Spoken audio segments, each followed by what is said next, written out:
Welcome back to the I Am Passionate podcast. It's your host, Jaren Smith.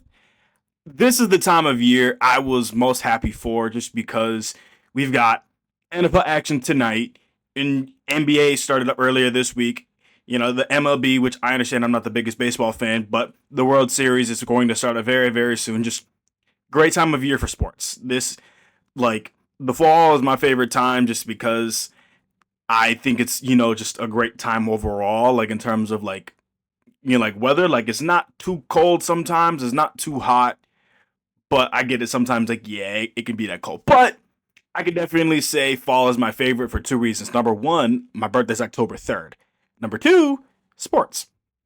But really, before we dive into this episode, I'm going to talk about something that I posted onto my Instagram. If you're not following, my Instagram is at jarens.journey. I'll leave it, in the description. And so I'm going to talk about the NBA a little bit at the beginning of this podcast, and it's more so what I want to do talking about the NBA on my podcast. And so thinking about how I do my podcast, I typically cover the NFL on Thursdays, hours before the Thursday night football game. I was thinking NBA episodes can be Mondays, aka NBA Mondays, NFL Thursdays. So on Monday, I was thinking if I can recap the weekend's games, because a lot of good NBA games come on Fridays and Saturdays. Sundays is going to be a little bit harder for me just because, I dedicate my Sundays to watching, as much football as I can. But I would definitely try to watch as much, NBA and NFL as I can overall. But, recap, the weekend's games and then looking ahead to, the current week's games. And maybe if a crazy game happens during the week, maybe I can, hop on my podcast for a little bit, just kind of cover, certain games. Yesterday I caught the second half of the Cavaliers and Knicks game, and I kind of got bored of watching the San Antonio Spurs and Mavericks game. I thought that was going to be a closer game, but regardless, let me know what you think about my plan down below in the comments, and if there's anything specific you want me to talk about. I'm going to wait to talk about, probably the most popular news in the NBA right now, which is, the Portland Trailblazers head coach Chauncey Billups and the Miami Heat point guard Terry Rozier's situation, because I want to get a little bit more information on it, because earlier when I was watching ESPN, that was a developing story. So I don't want to say a lot about that situation when I feel like there's more to learn about the situation, if that makes sense. But regardless, moving on to the NFL coverage, I want to talk about my records, from last week's games. I had a pretty decent week with a 10-5 record overall for the week. Overall in the season, I am 63, 42, and 1. My wins last week came from the Rams, the Eagles, the Patriots, the Panthers, the Browns, the Bears, the Chiefs, the Broncos, the Packers, and then Seattle. With my losses being from the Steelers, the Bucks, the Commanders, the Chargers, and the Falcons. If I had to say the most surprising winner out of all of these, I would say is probably, I guess I'd say the Broncos, only because of the situation they were in. They scored all of their points in the fourth quarter. Like, I definitely had them winning that game. By that, I mean, I thought they would have, coasted to victory. But, as, last Sunday progressed, I was like, dang, the Broncos are really losing. And, they came back and won. So I'd say the Broncos, considering the situation that they were in. And then the most surprising loser, it's a tie. Well, I'd say it's kind of a tie between three teams. It's a tie between the Steelers, the Bucks, and the Falcons. The Bucks, I was more surprised that they basically got their butt whooped. I understand, their wide receiver room is very, very hurt. But on the other side, Detroit secondary, very, very banged up. But Detroit, they were still able to make plays. Also thinking about, the Falcons, which, they, applied the biggest butt whooping to the Bills. I understand that was 24-14 game, but Bijan Robinson was running like crazy over them boys. And then, this past week against the 49ers, they weren't able to do as much. And then the Steelers, I just do not think, the Bengals offense would have looked as good as it did, which I understand it quite literally was F it, Jamar Chase is down there somewhere. But hey, it worked. It got them the win. So I cannot really complain on that.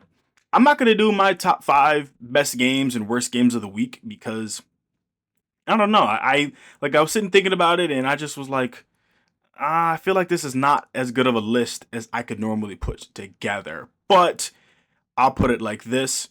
If I had to say what my favorite game of the week was, I would probably, even though it was an offensive game, I would probably say the Falcons and 49ers because I thought the Falcons were going to win that game pretty handedly. Um, I'd say the Steelers and Bengals definitely, can be on that list. Um, who else do I say could be on the list? Um, I would also say the Bears and Saints game, which, that one, the Bears just, defense is showing up, defense is forcing turnovers, defense is making plays. Yeah, I'd make it more so my top three. So, and that was me on the spot. And if I had to say the worst game of the week, um, I'm gonna say the Chiefs and Raiders simply just because the Raiders got shut out.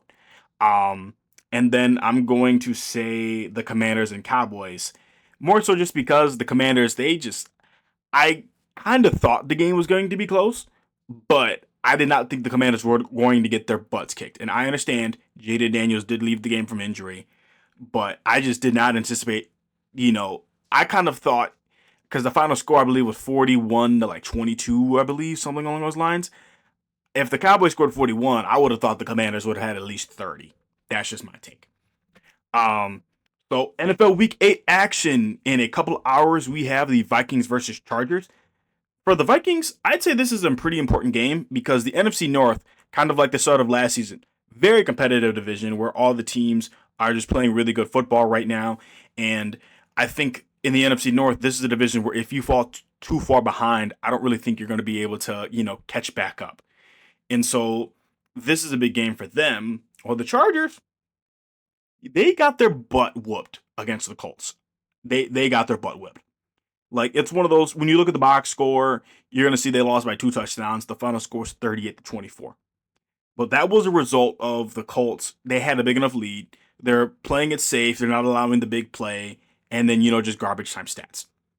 The Colts offense was firing on all cylinders. Jonathan Taylor, like the Chargers had no answer for Jonathan Taylor. And just, he, Chargers defense, man, they're concerning.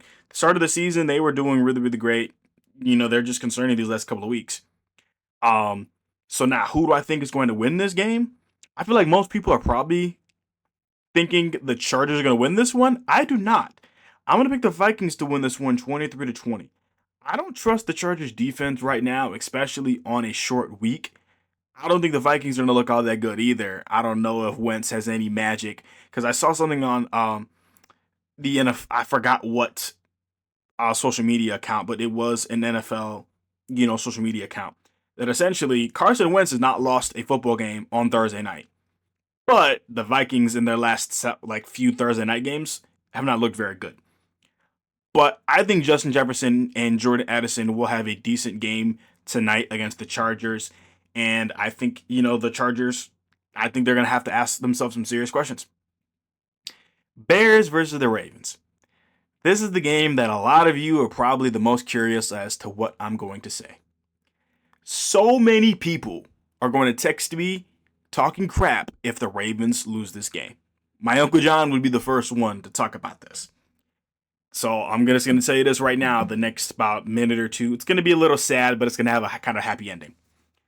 My uncle passed away, my freshman year of college, and I remember it was a Sunday in 2020 where the Ravens were playing Tennessee. And keep in mind, at the time, the Ravens had lost, they were the number one seed in 2019. They lost to the Titans. Derrick Henry did Derrick Henry-like things.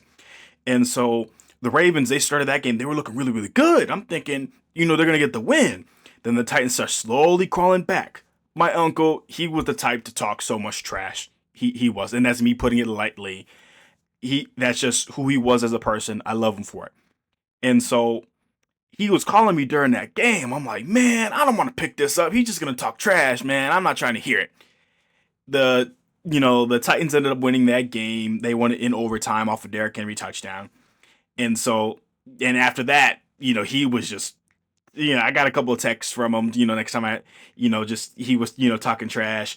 And, a couple other people, at the time were talking trash, about that game. And so since I'm from the state of Illinois and, I know more Bears fans than, Ravens fans, obviously, this is going to be a game which I already know Kevin. He's probably going to talk some trash, at least a little bit. My dad is probably going to talk some trash, which hey, I'm ready for it because I would say if I was a Bears fan and not a Ravens fan, I would be pretty confident in this game. That's just me. The Bears, they've been looking pretty good. The winners of four straight. A lot of the early season kind of conversation, notes I had on them was I didn't really like their pass rush, but lately their pass rush, they've been, getting to the quarterback. They've been disrupting, quarterbacks, getting those turnovers, which, hey, I think that, it's been very, very good for them. And the run game has been much improved. DeAndre Swift has been getting what, like 120, 130 yards in like both the last two games, at least somewhere in that ballpark. And so in this game, I think the Bears will be able to run the ball against the Ravens. I think they will be able to because Namdi Madubuike, the Ravens' star defensive tackle, this was announced well into the season where he's out for the year with a neck injury, which I'm still curious on. Is it bad enough where he'll have to medically retire? I'm not sure. I don't know if the Ravens are even sure just yet. So I think the Bears will be able to get the run game going. Just because, that has looked, very, very good for them. And I think that they're going to try to make it an emphasis. But I also think that the Bears, if this is a time for, Caleb Williams to have a game like big on the stats wise, I would say it is now. Like, not saying like he needs to have a big game out of desperation. I just think that with the Ravens, which, yes, they're a lot healthier now than they were 3 weeks ago, but there's still some players who might not play on the defensive side of the ball versus those who did. And even when the Ravens were at their healthiest this year, their defense is just buns, just buns. They cleared out their locker, like they don't have any game consoles, they don't have any ping pong tables. Which, to be honest with you, I don't know. I guess like I just never really expected that from the Ravens. I don't know. Maybe just because like a Ray Lewis thing. Because like if I was to think from like a 2012 perspective, I feel like if Ray Lewis had caught players on that defense, playing ping pong, not taking things seriously, I think he probably would have yelled at the defense. Um, and so I think it's a good thing that the Ravens, got rid of, a lot of the distractions in the locker room because like they have no choice but to lock in. And so the Ravens, like I had mentioned, they're the healthiest they've been since arguably week one.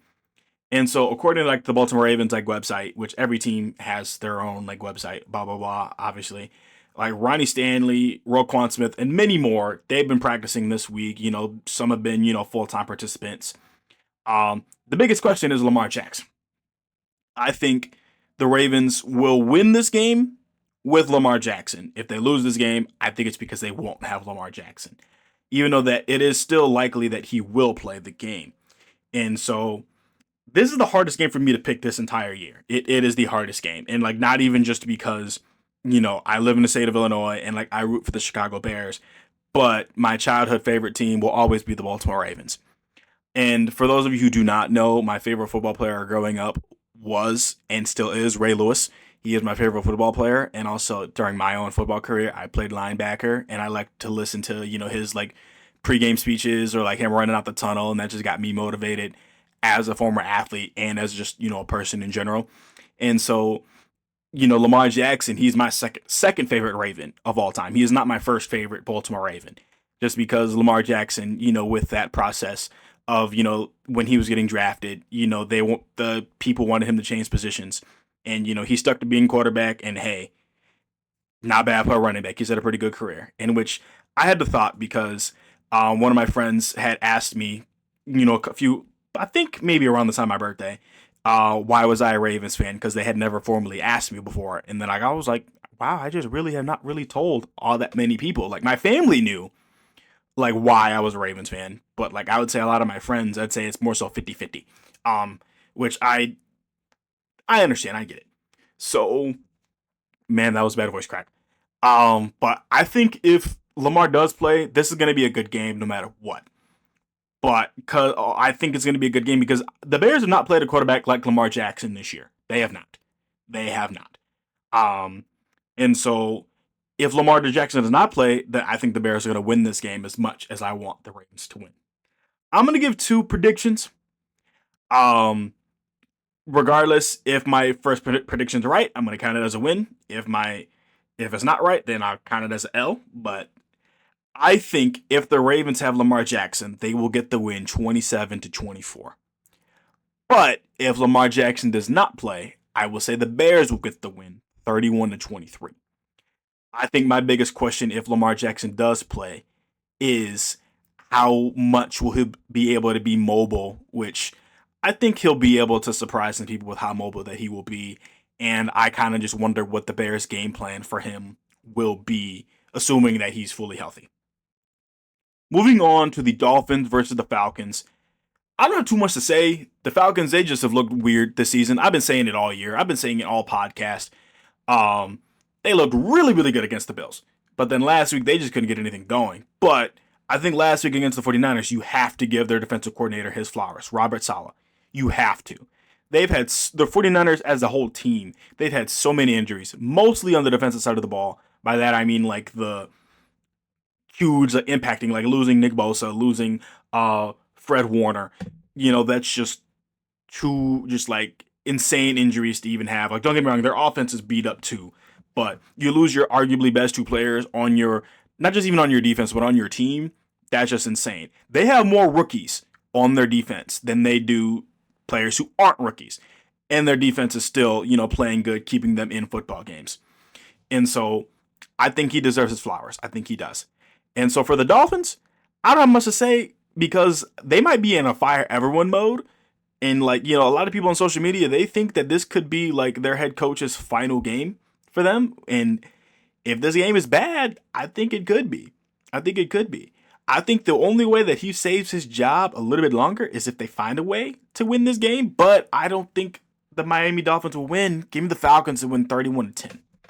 Because I think the Falcons are going to get this win because even if they weren't playing the Dolphins, it's like they'll kind of lose in a bad way or like they'll just lose a game. Then the following week, they'll, play really, really well, whether it's against a good team or a bad team. So I think we're in the part of the cycle where they're going to play really, really well. So moving on to the Jets versus the Bengals. Kind of keeping up with the social media talk, I've seen people talk about if the Jets head coach should be fired after this season's performance, and I don't think he should. When I'm thinking of coaching hires, I think if for certain teams, I think teams should kind of follow the motto that, they'll do what the Lions did, bringing in Dan Campbell. When they brought in Dan Campbell, the Lions were basically the laughingstock of the NFL, kind of similar to like the Cleveland Browns, so to speak, because they were, at least in the 2000s and onward, they just have not had as much success. Like, yes, they have their years, mostly the Lions, but for the most part, they just had just like the Lions and being bad were kind of in the same sentence until Dan Campbell came, where basically they've shown major improvement every year in Detroit. Since then, last year they won 15 games. They're considered one of the best teams in the NFL. I think Detroit for the Lions, yes, I'm not for the Lions. I'm sorry, for the Jets. I understand, being 0-7, it's not very fun. It's not. And like as a fan, you want to see your favorite team win, but I think you got to give it some time. I did not think the Jets were going to be 0-7 to start this season. Like I would have thought they would have had a bad record, but I did not expect 0-7. I think you're going to have to give it some time. I think if after maybe year 2 or year 3, if you have not seen the improvements that you need to see from the coaching perspective of the New York Jets, it would make sense to move on and find a different coach then. But I don't think you should fire a head coach after one season.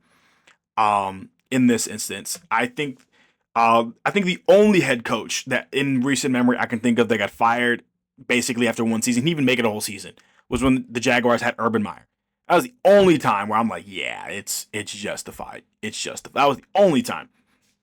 But the Bengals, they got a big win against the Steelers last week, leaving the AFC North. It's still within reach.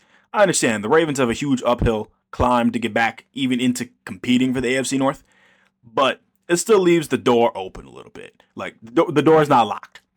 The Bengals, I think the rest of their season is going to be determined at how well Joe Flacco will play. Because if he looks as good as he did last Thursday, then I think the Bengals have a real shot to compete for the playoffs. And Joe Burrow might return. But if things get worse, Flacco might be the starting quarterback for the rest of the year. And the other thing to also ask is if Joe Flacco does keep balling out and, like, let's say Joe Burrow is healthy. I understand Joe Burrow is a great quarterback, but do you really think inserting him in December is the best idea? Like, I say that because if the Bengals, start, getting some wins, catch some fire, and then you extinguish that fire by putting in Joe Burrow, aka a different quarterback, is that same fire going to be there? I'm not sure. Um, but I do understand the point that, they're paying Joe Burrow a lot of money, so it does not make sense to bench Joe Burrow. I think it would make more sense if something happened to Joe Flacco, then you put in Joe Burrow. But regardless, I would not be surprised if the Bengals are, let's just say, within a game of competing for the playoffs, if we see Joe Burrow at a later point this season. So for this game, give me the Bengals to win this game 27-19. I think the Jets might have a chance to win this game, but I think they're going to come up short again. Moving on to the Bills versus the Panthers. So I'm going to have you all recall it a couple weeks ago on the podcast when I talked about the Cowboys versus Panthers and how I thought that this was a trap game for the Cowboys, considering how good the Panthers play at home. This game has same vibes to me. Same vibes. Because the Panthers are much better at home than they are on the road. And I think the Bills are a better team. I thought the Cowboys had the better team compared to the Panthers. But I think the Bills have some questions they have to answer about their defense.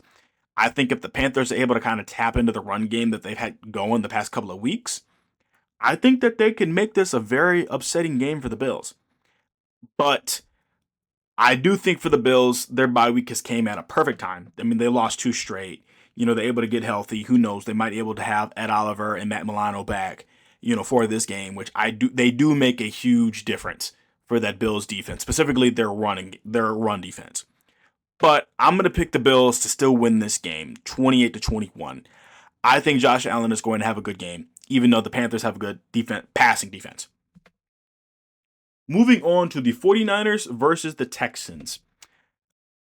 I've said it already. The 49ers defense looked amazing last week, and I think they'll continue that against a struggling Texans offense.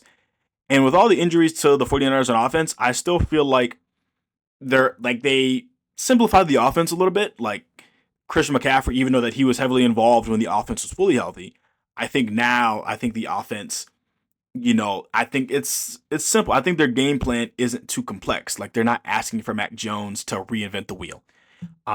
They still give him opportunities to throw the ball, and he has that connection with Kendrick Bourne back when they were on the Patriots. So they still ask Mac Jones to make some big plays with their arm, every now and then, but they don't really ask too much of him crazy. And so the Texans defense, they will stay in this game.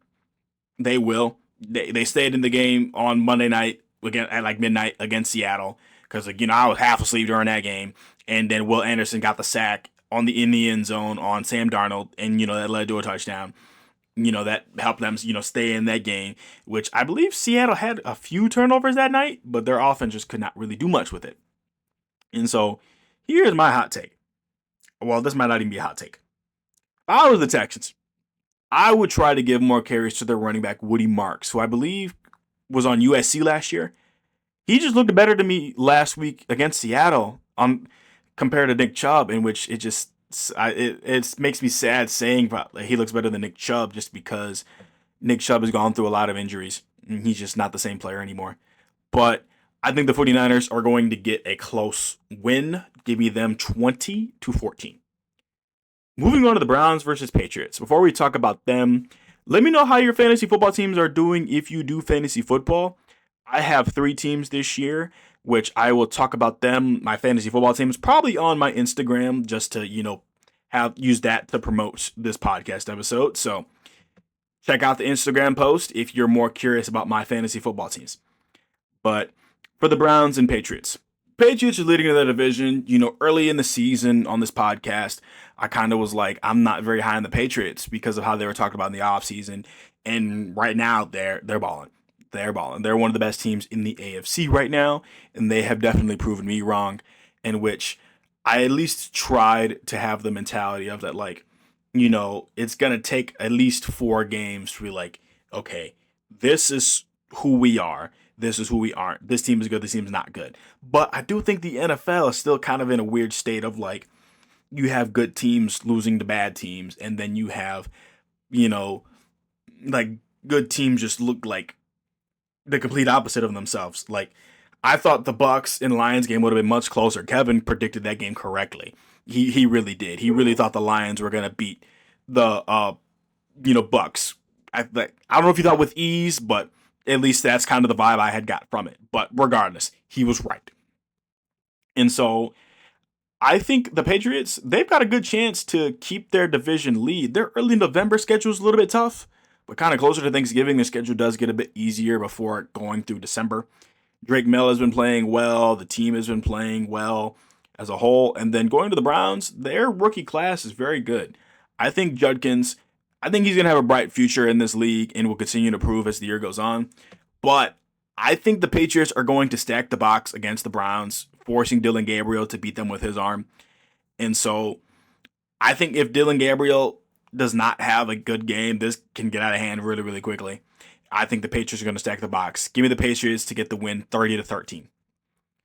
This is the game I wanted to talk about the most, more so than the Bears and Ravens. The Giants versus Eagles. It is not for really like physical, like I guess knowledge based off the previous week as much.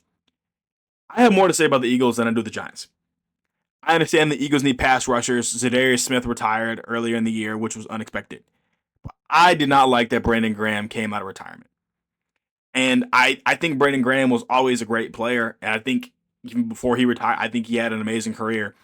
But I think that he should have stayed retired because I believe the end of his career was a storybook ending. You lost to Kansas City a couple of years ago in the Super Bowl in an offensive shootout. And then earlier this year, you just BTA. You applied BTA. You had the belts out. You had the belts out. And then I don't think you can get much better of a career than Brandon Graham. Do I think having Brandon Graham will help the Eagles pass rush? Oh, for sure. I'm not going to dispute that because I think he can still play. But I would have stayed retired. But I get it. I'm not him. He's not me. So if he wanted an additional paycheck, I get it. But like, hey, it is what it is. The Giants, talking about their game last week a little bit, they did have a chance to beat the Broncos last week, which I did not expect that. I would more so say the entire team kind of collapsed more so than say like just Jackson Dart. Yes, I'm aware he threw a bad interception that led to a touchdown. But it also did hurt that their kicker missed an extra point, which would have set the game into overtime. And also the defense let up 33 points in the fourth quarter, which I believe the Sunday Night Football broadcast on NBC said that was the most points a team has scored in one quarter who was shut out in the previous three quarters. So, yeah, no, I think that was crazy. So, my score prediction, give me the Eagles to win 24-21. I think after this game, I think it'll kind of, like the Eagles will know that, okay, Jackson Dart, he might be better than originally expected. He might be better than originally expected. I think the Giants will have their chance to win this game, but I think the Eagles will, kind of come out fast, specifically on defense. And then basically they'll kind of remember how it felt, a few Thursday nights ago when they lost, because I would say that was a bad loss. Like, losing to them how they did is what was bad about it. But losing a game to a division opponent is not as bad because that's to be expected. But give me the Eagles to win 24-21. Moving on to the Bucks versus Saints. My question is, I wonder if Baker's performance against the Lions will affect the mainstream media's perspective on the MVP race. If anything, I would say it makes the race closer. Like, by that I mean, I think other players who are at least in the conversation, like Dak Prescott, I think, that should at least open up some room for him to, be, in the conversation. Like how I used, the metaphor about, the Steelers with the division, the door is unlocked. This time I would say the door, it's, that for the MVP conversation, the door is at least open. It's just waiting for somebody else to walk in the door, which I know that's kind of cheesy. And so the Bucks, speaking about the Bucks, man, their wide receiver room, for Mike Evans, the way he got hurt, he has, I think he's either tied Jerry Rice or has the chance to, or he's close to time. I think actually no. I think what it is that other than Jerry Rice, the person who has the most consecutive 1,000-yard seasons as a wide receiver is Mike Evans, and Mike Evans had the chance to basically surpass, like keep his streak going, and then he's very likely out for the rest of this season, and that just sucks. It just sucks because I feel like I think Mike Evans is a great player, and I think that he deserves to all the success that he has had and all the success that he will have. It's just the last couple of years, like he's just. Which, if anything, I'm more surprised that his streak has gotten this far because I feel like the last 2 to 3 years specifically, he's just been pretty beat up. And so for the fact that his streak to likely end this way, it just sucks. It really does. So for the Saints, I low-key think they were coming back against the Bears a little bit. But the Bears made plays when it mattered most. Yes, I'm adding that in there for you Bears fans. But also, that is the truth. The Saints have been fighting all season, and I think they'll have a fight in this game, which I do have the Bucs to win 27-7, but I don't think it's going to be clean football from the Bucs the entire game. I think we're going to see maybe a turnover or two. I think we're going to see, the Saints, just maybe potentially stall out. So I don't think this is going to be an easy win despite my score prediction. Moving on to the Titans versus Colts. I don't really have much to say about this game. I think the Colts are the best team in the AFC right now, and I think considering how their offense and defense is playing, I think they're the team to beat. And I'll pose a question for you all. Would anyone consider Daniel Jones for MVP? I mean, they are 6-1. They should be 7-0 right now. But a lot of times the MVP winner, other than it being a quarterback, does tend to go to a team with the better record. And so, yes, I've been preaching for Baker Mayfield to get the award.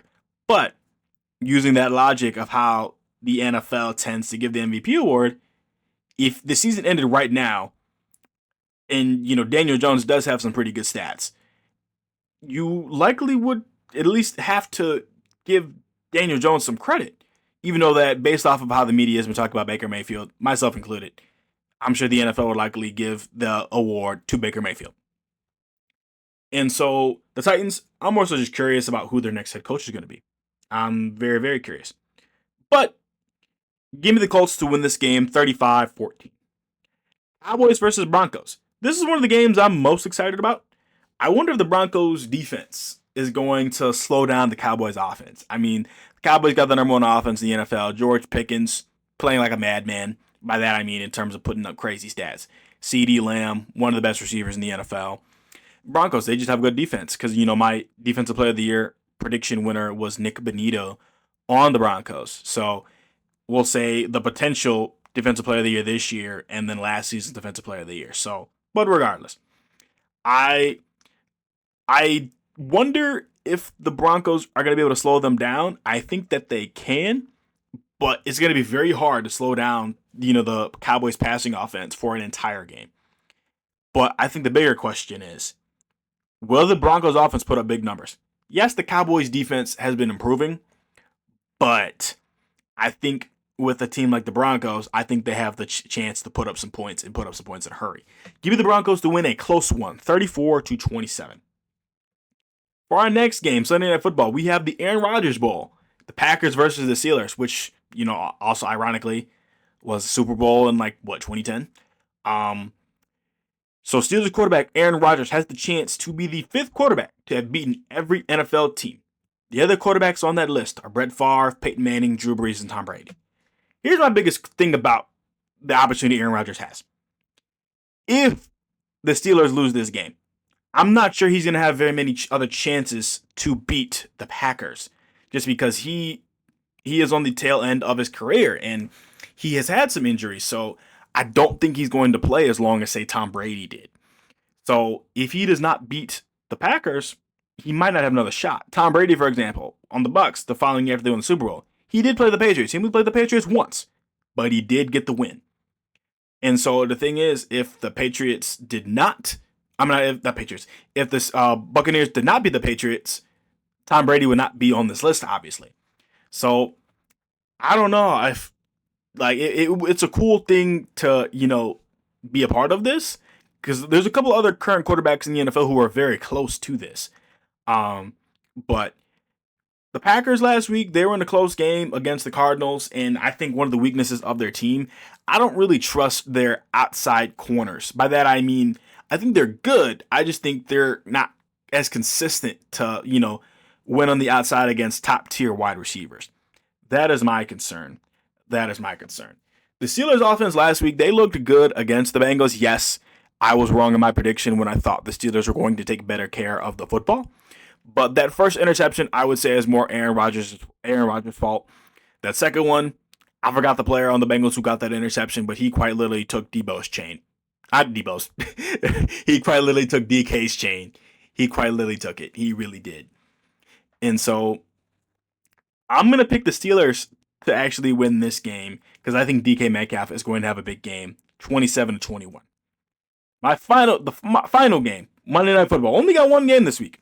Commanders versus the Chiefs. So, Commanders quarterback Jaden Daniels will not be playing in this game, and Marcus Mariota will be the starter. I think this will definitely make things difficult for the Commanders because I feel like, this season there have been times where Terry McLaurin and Deebo Samuel might not have been available. Like, he might have had, Deebo Samuel, but not Terry McLaurin. And so, I think the Commanders are going to try to run the ball and shorten this game because the Commanders are about to enter a rough part of their schedule, and it can be very, very likely that they are just not the team they were last year. By that I mean in terms of last year they were one of the more popular teams in the NFL, and this year it's very possible for them to be, one of the least popular, stories in that perspective. By that I mean they're 3-4, I believe. They're 3-4. They could be 3-7 in 3 weeks. They could be. The Chiefs, they have all their weapons, and I'm still waiting on them to play a team like the Broncos to then say that, if they have a good game against the Broncos, I'll be like, okay, yeah, the Chiefs are here. The Chiefs are here. Because again, they shut out the Raiders 31-0. That was not much of a game for very, very long. And so I think this game could also continue to push people in the right direction in regards to this Chiefs offense, but this is not the defining game for the Chiefs offense to me. Give me the Chiefs to win this game. We're going to say 34-20. That is all I have for you today on the I Am Passionate podcast. This is your host, Jaren Smith, and I'll see you next time. Peace.